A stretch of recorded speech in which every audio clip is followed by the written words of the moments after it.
anh đấy nhá thô đúng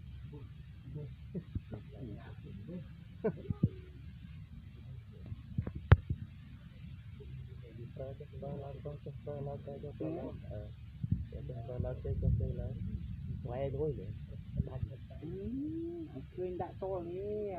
cây pre akun anh đâu cho nó bị anh chụp pro nó phát cái chân mua ra cái nhân quần giờ máy bạn không vô đấy do gì sao hả vô cái chặt mà chặt vô prom nó sai sai sai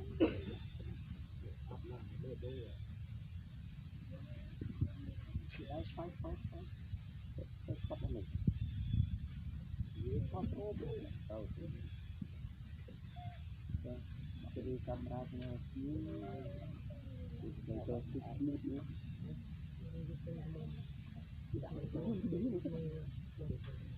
không biết tóc làm gì vậy đang đây là lụi lụi camera cái nó tốt này như thế chứ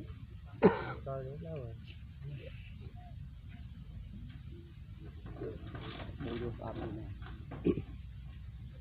cái lúc bên này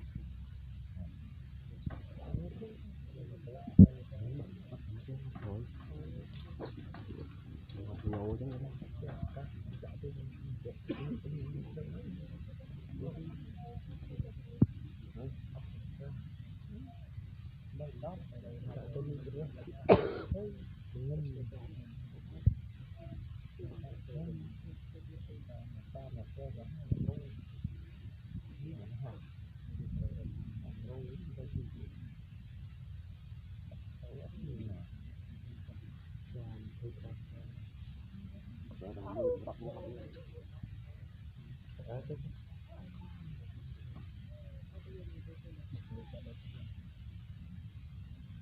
mi đã cái này đem cướp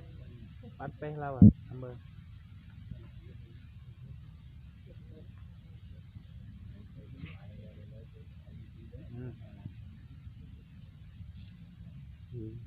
cái án ba này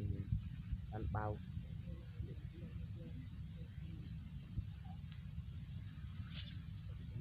bà này như na lâu